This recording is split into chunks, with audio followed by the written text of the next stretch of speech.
All right, Gonzaga made their case last night. Another dominant win, this time at BYU, a BYU team who has been notoriously tough at home for the last few years.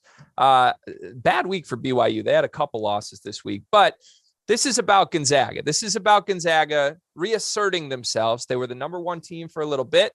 They fell to number two. They had some hiccups in the non-conference.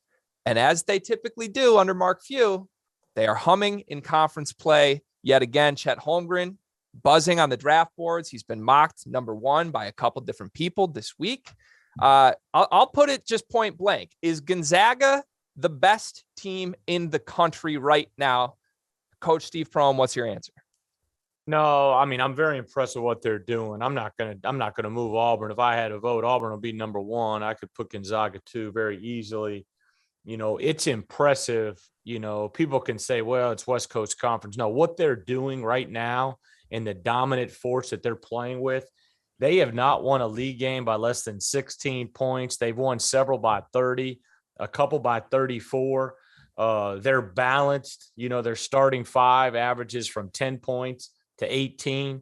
The three guys off the bench, Watson and Hickman and Hunter Salas, are coming along and getting more minutes like we talked about earlier with the bench.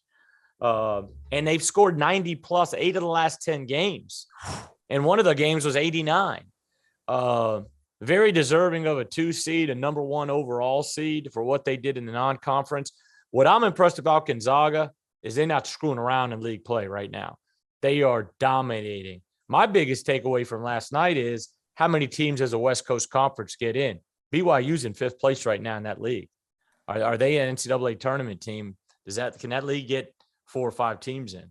I think they can, but BYU's got to flip the script here real quick. I mean, they've started slipping in a way that I didn't really anticipate them to slip.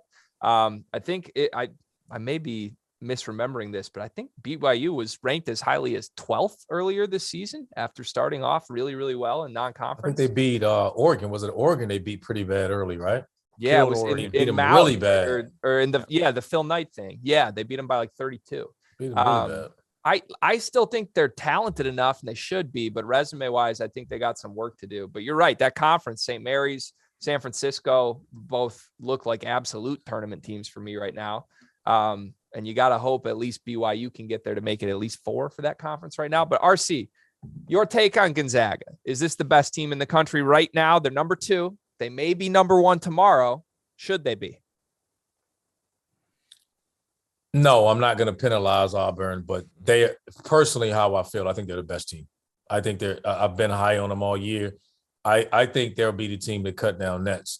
I'll say this to you guys. I'll pose this question to you. What conference would they be in that we wouldn't project them to win? What league?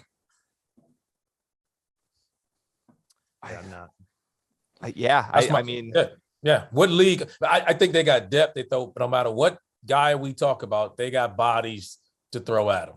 I don't know what league we could put them in that we wouldn't feel comfortable saying that they'd win the league. Yeah, I mean, I'd love to see them. If you throw them in the Big 12 or the SEC right now, that'd be a phenomenal race with those 3-headed monsters at the top in both leagues. But no, you're right. I mean, Gonzaga preseason was sort of the big bully with Chet Holmgren coming, with Drew Timme back.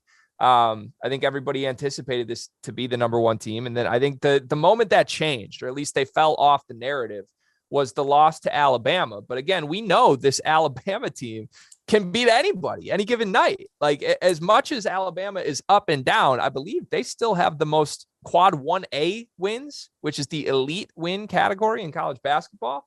Alabama's best is as good as anybody's best. And Gonzaga was not their best that night. But man, if that was going to be the valley of their peak and valley season, which again, that was back in December, but they have turned things around in a crazy way. Like you said, Coach, I mean, a 16-point win against San Francisco, who again is a really good basketball team, a 33-point win at BYU. I mean, that's unheard of. And Chet Holmgren is doing some things on the basketball court right now. Okay. I talked about this the other day. Like, I think as far as best freshman in the country goes, early in the season, it was Paolo Banchero, and that was kind of the consensus.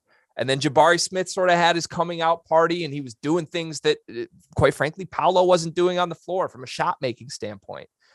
And now I think Chet Holmgren's going to start to have his moment with what he brings as a shot blocker, the shooting percentage from three, even off the dribble at his size. I think we're starting to see him get comfortable and blossom a little bit.